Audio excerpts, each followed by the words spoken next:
So these last 2 weeks, I've shared the various leaps of faith or seasons of spiritual growth that I've moved through over the past decade of my life. So this all started back in 2014 for me. I know that was the kickoff. That year was sort of when this 10-year cycle started for me, and I've just completed it, and it's hard to explain beyond just this knowing that I've moved out of that cycle. So the two most recent like journeys or leaps of faith or spiritual growth seasons that I've moved through um, were when I moved from my lifelong home to a whole other state where I'm at now. And then when I took a leap of faith in October of 2023 to leave my previous job to go all in on my business. Those are the ones that really stand out to me in regard to today's focus, because that process of becoming more aligned with the version of me that has the things that I dream for myself, or that is like becoming more aligned with my purpose and why, God has led me to understand I am here in this world, what I'm here to do. Those really stand out to me as the best examples of kind of what I'm focusing on for today. Now, I don't know if there's really any way, a really good way to fully prepare someone for what this path entails if you've never been through it, or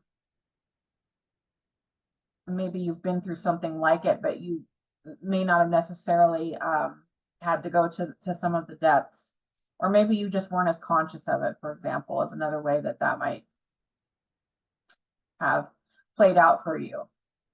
But it is my intention today to help prepare you as much as I can for this part of the path, because it really is challenging. And I don't want to say that like to deter someone from, pursuing this path, the spiritual path or whatever. But, there's a reason they call it the road less traveled. And that's because there's a lot about it that's very difficult, but it's also well worth it. I can tell you it's well worth it. And it really is a beautiful journey when you in the long run, when you kind of look back on it.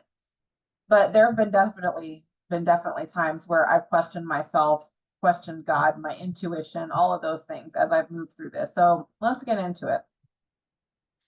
Now, as I've reflected on this, and like I said, I got this intuitive hit to focus today's part of the series on this topic of being prepared for the road ahead.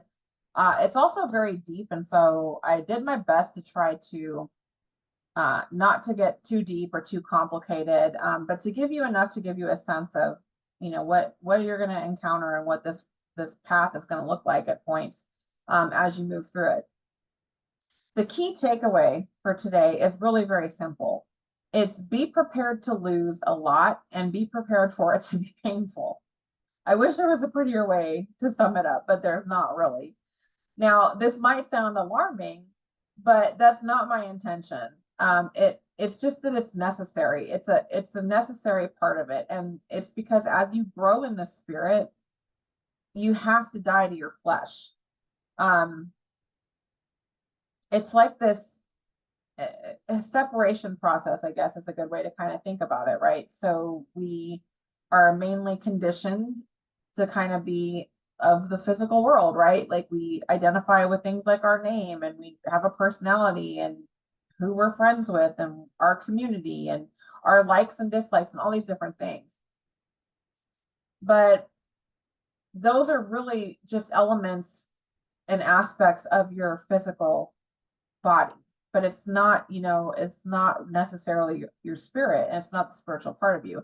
And the more you allow the spiritual part of yourself, your spirit, your soul, to take up more space, the less important some of those things become. And some of those things you may not even resonate with or identify with by the end of this journey. It's just part of it.